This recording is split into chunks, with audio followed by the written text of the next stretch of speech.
Good evening, all of you, and welcome to the world of statistics. ഇന്ന് നമ്മൾ official സ്റ്റാറ്റിസ്റ്റിക്സിന്റെ കുറച്ച് questions work out ചെയ്യാമെന്നാണ് വിചാരിക്കുന്നത്. അപ്പോൾ വൈറ്റൽ സ്റ്റാറ്റിസ്റ്റിക്സ് പോലെ ഒരുപാട് കമന്റ്സ് വന്നിട്ടുള്ള ഒരു സെക്ഷനാണ് ഒഫീഷ്യൽ സ്റ്റാറ്റിസ്റ്റിക്സ്. സോ നമുക്ക് എനഫ് ടൈം ഇല്ലാത്തത് കൊണ്ട് 8 ക്വസ്റ്റ്യൻസ് എടുത്തിട്ടുണ്ട്. മാക്സിമം പോർഷൻസ് കവർ ചെയ്യുന്ന രീതിയിലാണ് ക്വസ്റ്റ്യൻസ് നമ്മൾ എടുത്തിട്ടുള്ളത്.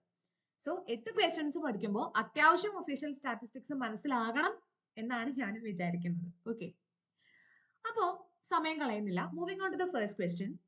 Which of the following organizations is responsible for conducting the population census in India? ഒരു ക്വസ്റ്റ്യൻ പഠിക്കുമ്പോൾ ചുമ്മാ അതിന്റെ ആൻസർ മാത്രം പറഞ്ഞു പോയാൽ നമുക്ക് തിയറി കൂടെ പഠിക്കാൻ പറ്റില്ല.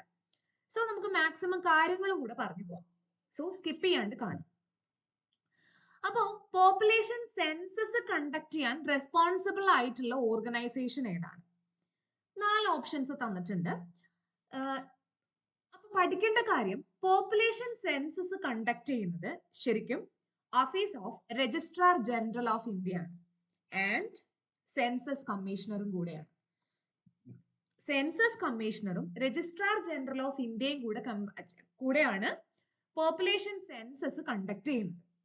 ഇനി ഇത് comes under the ministry of home affairs. ഇത് ഞാൻ വേറെ എവിടെയോ ഒരു ക്വസ്റ്റ്യനിലും പറഞ്ഞിട്ടുണ്ട് തോന്നുന്നു. അപ്പോ പോപ്പുലേഷൻ സെൻസസ് കണ്ടക്ട് ചെയ്യുന്നത് രജിസ്ട്രാർ ജനറൽ ഓഫ് ഇന്ത്യ ആണ് ആൻഡ് സെൻസസ് കമ്മീഷണറും കൂടെയാണ്. And this offices are comes under ministry of home affairs. Home അഫയേഴ്സിന്റെ അണ്ടറിലാണ് ഈ ഓഫീസ് വരുന്നത്. സോ ഓപ്ഷൻ സി ആണ് answer. Option C. Second question. The central statistical office CSO. അപ്പൊ ഇവിടുന്ന് പഠിക്കേണ്ട ഒരു കാര്യം, CSOയുടെ ഫുൾ ഫോം എന്താണ്? ചിലപ്പോൾ അങ്ങനെയും ചോദിക്കാറുണ്ട്. CSOയുടെ ഫുൾ ഫോം എന്ന് പറയുന്നത് central statistical office is primarily responsible for. എന്തിനാണ് റെസ്പോൺസിബിൾ ആയിട്ടുള്ളത്? 4 ഓപ്ഷൻസ് തന്നിട്ടുണ്ട്. അപ്പൊ അത് പറയുന്നതിന് മുന്നേ നമുക്ക് CSOയുടെ റെസ്പോൺസിബിലിറ്റീസ് എന്തൊക്കെയാണെന്നൊന്ന് നോക്കാം. ശരിക്കും CSO എന്ന് പറയുന്നത്, സെൻട്രൽ സ്റ്റാറ്റിസ്റ്റിക്കൽ ഓഫീസ് എന്ന് പറയുന്നത് now A part of NSO. ഇപ്പൊ അത് NSOയുടെ ഒരു പാർട്ടാണ്, അതായത് national statistical office. National statistical ഓഫീസിന്റെ ഒരു പാർട്ടാണ് സെൻട്രൽ സ്റ്റാറ്റിസ്റ്റിക്കൽ ഓഫീസ് ഇപ്പോൾ. ഇനി ഇതിന്റെ റെസ്പോൺസിബിലിറ്റീസ് എന്തൊക്കെയാണ്? Compiling and publishing national accounts, അതായത് GDP, GNP അങ്ങനെയൊക്കെയുള്ള നാഷണൽ അക്കൗണ്ട് സ്റ്റാറ്റിസ്റ്റിക്സ് പബ്ലിഷ് ചെയ്യുന്നതും കമ്പൈൽ ചെയ്യുന്നതും national account statistics.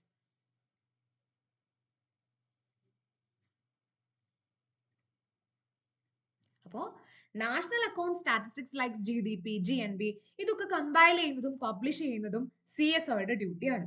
Second one, coordinating statistical activities across various ministries. പല പല മിനിസ്ട്രീസിലുള്ള സ്റ്റാറ്റിസ്റ്റിക്കൽ ആക്ടിവിറ്റീസ് കോർഡിനേറ്റ് ചെയ്യുന്നത് CSO ആണ്.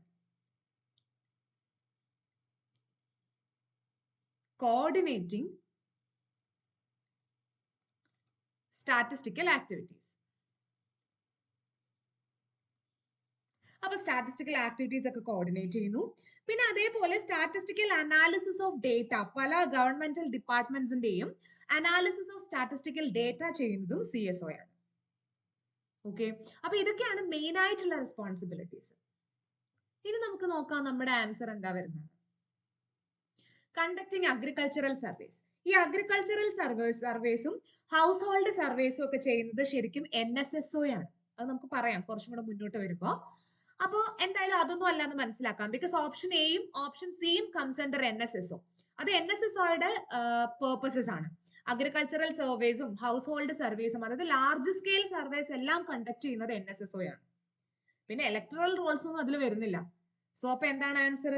Option B, preparing national account statistics. അതാണ് CSOയുടെ ഏറ്റവും പ്രൈമറി ആയിട്ടുള്ള റെസ്പോൺസിബിലിറ്റി എന്ന് പറയുന്നത് പ്രിപ്പയറിംഗ് നാഷണൽ അക്കൗണ്ട് സ്റ്റാറ്റിസ്റ്റിക്സ് ആണ്, GDP, GNP ഒക്കെ.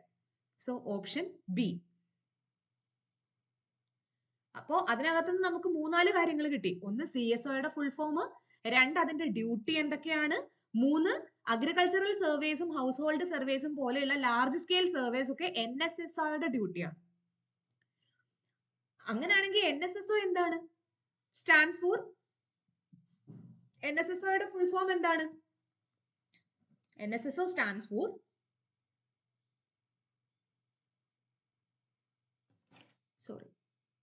NSSO stands for National Statistical Survey Organization.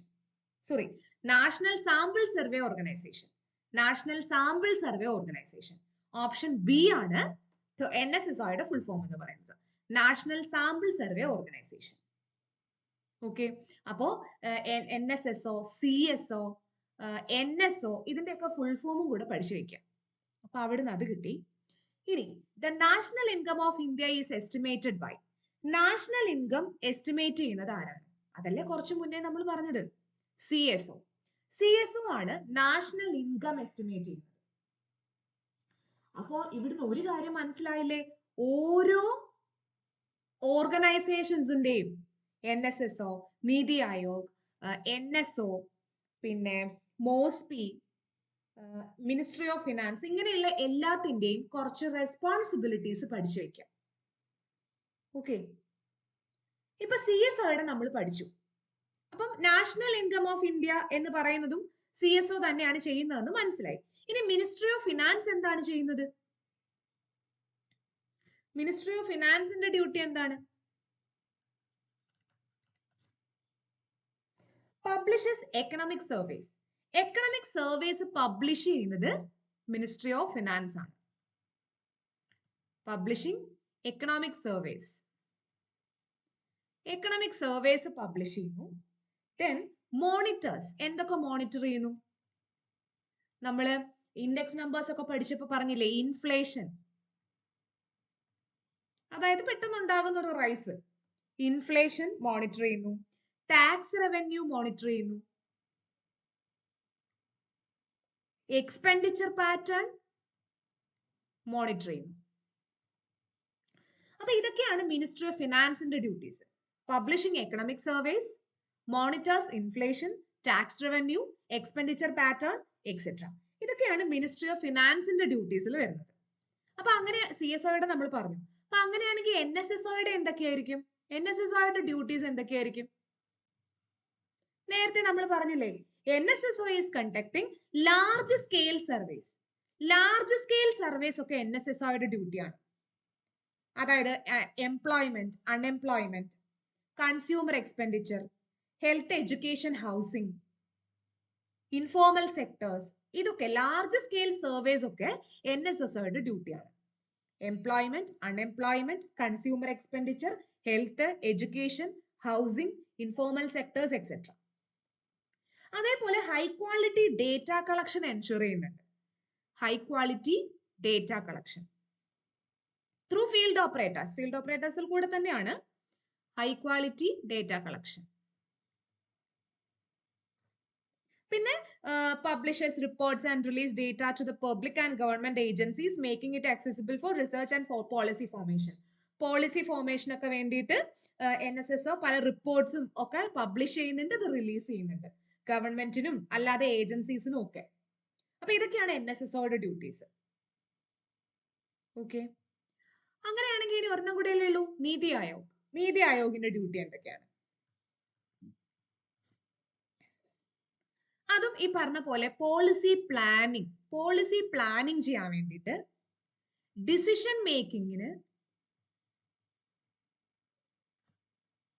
Policy plan ചെയ്യാന്, ഡിസിഷൻ മേക്കിങ്ങിന്, പിന്നെ ആക്ഷൻ അജൻഡാസ് ഒക്കെ ഫോം ചെയ്യാന്, ഡേറ്റ അനലിറ്റിക്സിനൊക്കെയാണ് നീതി ആയോഗ് ഉപയോഗിക്കുന്നത്. അപ്പൊ ഇങ്ങനത്തെ ചെറിയ ചെറിയ കാര്യങ്ങൾ ഞാൻ പെട്ടെന്ന് പറഞ്ഞു പോവാണ്. ഓക്കെ, അപ്പൊ ഇങ്ങനെയുള്ള ചെറിയ ചെറിയ കാര്യങ്ങളൊക്കെ ഓർത്ത് വെക്കാം. അപ്പൊ എന്തൊക്കെ കാര്യങ്ങളാണ് നമ്മൾ പറഞ്ഞേ? നമ്മുടെ question national income of India estimate ചെയ്യുന്നത് ആരാണെന്നായിരുന്നു. അതിന്റെ ആൻസർ ആക്ച്വലി CSO ആണ്. അപ്പൊ മിനിസ്ട്രി ഓഫ് ഫിനാൻസിന്റെ ഡ്യൂട്ടി എന്താണ്? ആൻസർ ഓപ്ഷൻ ബി ആണ്. പക്ഷെ നമുക്ക് എല്ലാ ആൻസറും ഒന്ന് ഡിസ്കസ് ചെയ്ത് പോവാം. മിനിസ്ട്രി ഓഫ് ഫിനാൻസിന്റെ ഡ്യൂട്ടീസ് എന്ന് പറയുന്നത് പബ്ലിഷിംഗ് എക്കണോമിക് സർവേസ്, പിന്നെ inflation, tax revenue, expenditure pattern, ഇതൊക്കെ മോണിറ്റർ ചെയ്യുന്നുണ്ട്. ഇനി NSSO എന്താ ചെയ്യുന്നത്? NSSO കുറച്ചും കൂടെ വലുതാണ്. So it conduct all large scale sample surveys. എല്ലാ ലാർജ് സ്കെയിൽ സർവേസും ഇവരാണ് ചെയ്യുന്നത്, NSSO ആണ് ചെയ്യുന്നത്, including employment, unemployment, housing, consumer expenditure, health, education, informal sectors etcetera. അതേപോലെ high quality data collection provide ചെയ്യുന്നുണ്ട്. പിന്നെ റിപ്പോർട്ട്സ് ഒക്കെ പബ്ലിഷ് ചെയ്യുന്നുണ്ട്, റിലീസ് ചെയ്യുന്നുണ്ട് പോളിസി ഫോർമേഷനൊക്കെ വേണ്ടിയിട്ട്. അപ്പൊ നീതി ആയോഗ് എന്താ ചെയ്യുന്നത്? പോളിസി പ്ലാൻ ചെയ്യുന്നുണ്ട്, ഡിസിഷൻ മേക്കിംഗ് എടുക്കുന്നുണ്ട്, പിന്നെ വിഷൻ ഡോക്യുമെന്റും ആക്ഷൻ അജണ്ടാസും ഒക്കെ ഫോർമുലേറ്റ് ചെയ്യുന്നുണ്ട്. അപ്പൊ ഇതിന്റെ answer option B. Next question. The responsibility for coordination of statistical activities in India lies with. Responsibility for coordination of statistical activities. Statistical activities coordinate ചെയ്യുന്നത്. Answer option C ആണ്, MoSPI, ministry of statistics and programme implementation. MoSPI വളരെ important ആയിട്ടുള്ള ഒരു സംഭവമാണ് കേട്ടോ. അത് നല്ല വൃത്തിക്ക് നോക്കിക്കൊണ്ട് പോവാം. അപ്പൊ ministry of statistics and programme implementation, MoSPI ആണ് coordination of all statistical activities എന്ന് പറയുന്നത്. അപ്പൊ ഓപ്ഷൻ സി ആണ് ആൻസർ. ഇനി മോസ്പിയുടെ ബാക്കി എന്തൊക്കെയാണ് ഡ്യൂട്ടീസ്? 20 പോയിന്റ് പ്രോഗ്രാം എന്ന് പറഞ്ഞിട്ടൊരു പ്രോഗ്രാം മോസ്പി ഇംപ്ലിമെന്റ് ചെയ്തിട്ടുണ്ട്. അത് വളരെ ഇമ്പോർട്ടന്റ് ആണ് കേട്ടോ. 20 പോയിന്റ് പ്രോഗ്രാം, അത് ഓർത്ത് വെക്കാം. അപ്പൊ ministry of statistics and programme ഇംപ്ലിമെന്റേഷന്റെ ഒരു വലിയ ഡ്യൂട്ടിയാണ് 20 പോയിന്റ് പ്രോഗ്രാം എന്ന് പറയുന്നത്. പിന്നെ എല്ലാ സ്റ്റാറ്റിസ്റ്റിക്കൽ ആക്ടിവിറ്റീസും കോർഡിനേറ്റ് ചെയ്യുന്നത് മോസ്പി ആണ്. പിന്നെ പോളിസി ഫോർമുലേഷൻസ് ഉണ്ട്, അതിന്റെയൊക്കെ ഇംപ്ലിമെന്റേഷൻസ് ഉണ്ട്. ഇതൊക്കെ മോസ്പിയുടെ ഡ്യൂട്ടിയാണ്. അപ്പൊ മോസ്പിയിൽ ഓർത്ത് വെക്കേണ്ടത് കോർഡിനേറ്റിംഗ് ഓൾ സ്റ്റാറ്റിസ്റ്റിക്കൽ ആക്ടിവിറ്റീസ്, പിന്നെ 20 പോയിന്റ് പ്രോഗ്രാം, പിന്നെ പോളിസി ഫോർമുലേഷൻ ഒക്കെ. Answer option C. അപ്പൊ അങ്ങനെയാണെങ്കിൽ മിനിസ്ട്രി ഓഫ് പ്ലാനിങ്ങിന്റെ ഡ്യൂട്ടി എന്താണ്? മിനിസ്ട്രി ഓഫ് പ്ലാനിങ്ങിന്റെ ഡ്യൂട്ടി എന്താണ്? Ministry of planning now replaced by Niti Aayog, not directly involved in statistical coordination. Statistical coordination direct involvement ഇല്ല. Ministry of ഫിനാൻസോ statistics use ചെയ്യുന്നുണ്ട്, പക്ഷെ coordinate ചെയ്യുന്നില്ല. Statistics use ചെയ്യുന്നുണ്ട്, പക്ഷെ coordinate ചെയ്യുന്നില്ല ministry of finance. അപ്പൊ ministry of home അഫയേഴ്സോ handle internal security and census logistics but not coordination.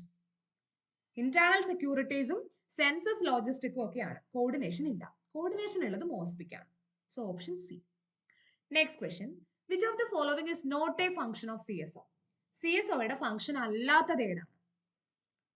ഒന്ന്, കമ്പൈലേഷൻ ഓഫ് നാഷണൽ അക്കൗണ്ട്സ്. അതുണ്ടെന്ന് നമുക്കറിയാം, നമ്മൾ കുറച്ചു മുന്നേ പഠിച്ചു. അപ്പൊ ഓപ്ഷൻ എ ഉണ്ട്, ഒരു ഫംഗ്ഷൻ ആണ്. അല്ലാത്തതാണ് ക്വസ്റ്റ്യൻ. ക്വസ്റ്റ്യൻ ശ്രദ്ധിക്കുക, അല്ലാത്തതാണ് ക്വസ്റ്റ്യൻ. അപ്പൊ ഓപ്ഷൻ എ ഉണ്ട്. Option B, conducting large scale sample surveys. കണ്ണു അടച്ചത് കുത്താം. ബിക്കോസ് നമ്മൾ NSSOയ്ക്ക് പഠിച്ചു, NSSOയുടെ ഡ്യൂട്ടിയാണ് conducting large scale sample surveys എന്ന് പറയുന്നത്. അപ്പൊ അതാണ് ഓപ്ഷൻ ബി ആണ് ആൻസർ. ബാക്കി പിന്നെ നോക്കണ്ടല്ലോ. അപ്പൊ option B, conducting large scale sample surveys. Answer option B. ഇനി which year was the CSO merged with NSSO to form NSO? അതായത് May 2019 May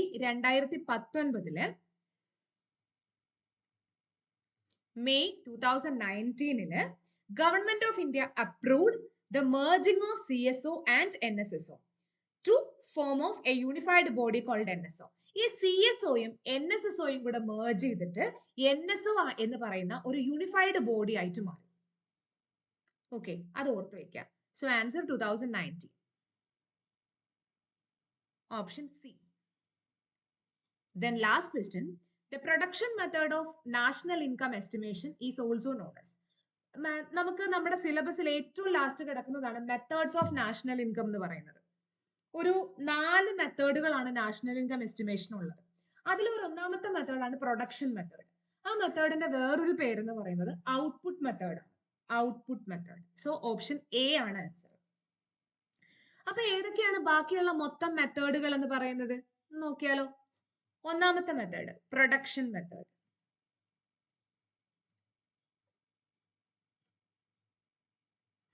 2 income method, 3 expenditure method, 4 mixed method. ഇങ്ങനെ 4 മെത്തേഡുകളാണ് എന്ത് ഇൻകം ഫോർമുലേഷൻ അല്ലെങ്കിൽ income എസ്റ്റിമേഷന് വേണ്ടിയിട്ടുള്ളത്. Production method, production മെത്തേഡിന്റെ വേറൊരു പേരാണ് output method, then income method, expenditure method, mixed method. So ഇവിടെ answer option A output method. Okay okay, അപ്പൊ ഇത്രയുമാണ് ക്വസ്റ്റ്യൻസ് ആയിട്ട് എടുത്തിട്ടുള്ളത്. ഞാൻ ഓപ്ഷൻസ് ഒന്നും കൂടെ വായിക്കാം. ഒന്നാമത്തെ answer option C, 2 option B, 3 option B, 4 also option B, 5 option C, 6 option B, 7 option C, 8 option A. Okay, അപ്പൊ മാക്സിമം കാര്യങ്ങൾ ഇൻക്ലൂഡ് ചെയ്തിട്ടുണ്ട്. സമയമുണ്ടെങ്കിൽ കുറച്ച് സെറ്റ് ഓഫ് ക്വസ്റ്റ്യൻസും കൂടെ നമുക്ക് ചെയ്യാം. ഓക്കെ, അറിയില്ല ഇങ്ങനെ എക്സാം മാറ്റും എന്നൊക്കെ ഉള്ളത് ഇങ്ങനെ കണ്ടു, അറിയില്ല, മാറ്റിയാൽ നമുക്ക് ചെയ്യാം. ഓക്കെ ഓക്കെ, അപ്പോ waiting for the next video. Thank you for watching.